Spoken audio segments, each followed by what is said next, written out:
Now, at last I hear you say, here comes a proper tank coming on now. This tank coming on, this is dates back to that period we now call the Cold War. That period when all the Western, the NATO countries, we thought we might be going to war with the Russian, the communist bloc countries, or communist influenced countries. And we knew in the West, we knew the Russians had thousands and thousands of tanks. We would never match them in terms of numbers. So we went for quality and sophistication. And this is what we came up with in Britain, the Cheiftan tank.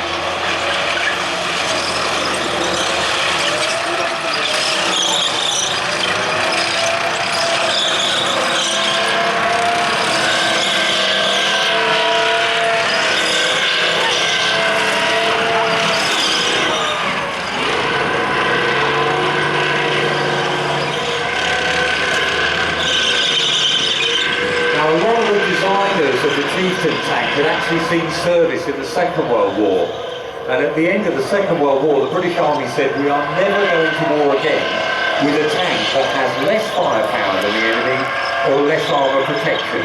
We were fed up about being knocked around with some of those bigger German tanks at the end of World War II. Tanks you can see in the museum like the Panther, the Tiger or the King Tiger, and you can see that thinking on the Cheiftan. When it came into service, it was by far the most powerful tank in the world.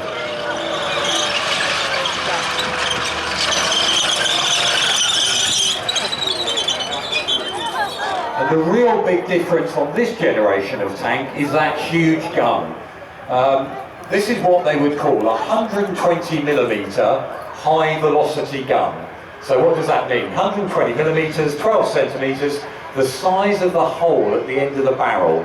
High velocity, the rounds come out with an enormous amount of force behind them. And in this generation, this tank was really designed to knock out lots of enemy tanks. And when it fired at an enemy tank, it doesn't fire a bullet-shaped round we're used to seeing out of a pistol or a rifle. It fires a cylinder out the end of the barrel at supersonic speed. That cylinder contains a metal dart. The sides of the cylinder fall away when it leaves the barrel. It's going at supersonic speed, and the metal dart has no explosive on it at all. It's made of either depleted uranium, a waste product from the nuclear industry, or tungsten. That's twice the weight of steel. So it's a very dense, heavy metal dart. Little fins on the back like a dart you throw at a dartboard, and just by the sheer kinetic energy, in other words, the sheer welly behind that bit of metal, it will smash its way through an enemy tank, and quite often all the way through and out the other side as well, and it leaves one hell of a mess behind it. A well-trained crew in a Cheiftan could hit a target out to 3 kilometres away 98 times out of 100 with the very first round. So in other words, if this gun was pointing at you and you're in range, you're a goner. It was that accurate. In World War II, the tendency was fire one round over, one round under, and if you were lucky, the third round was just about on the target.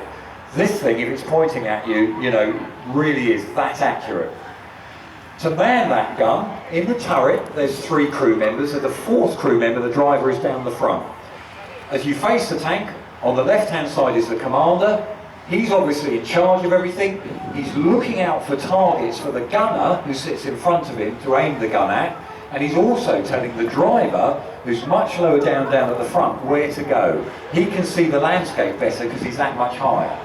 On the other side of the commander's position is the loader. And if you ever have to pick your own tank crew, pick a loader who's short, stocky, and built like a Russian shot putter, because the rate of fire of this tank will go down as the loader is getting worn out, putting those cylinders with the dart in the barrel, followed by a bag of explosive. You need to do that very quickly, because in a tank engagement, quite often it's the tank that gets off the most rounds quickest is going to win.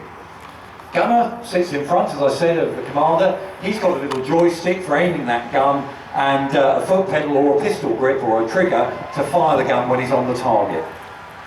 Driver sits right down the front underneath the barrel of the gun, and he's driving this tank in what they call a supine position. In other words, he's almost lying on his back. And that's because the lower he can be, the lower the gun barrel can be, and the lower you are as a target for the enemy to fire at and try and hit. So you want to be a low profile vehicle harder for the enemy to see you coming.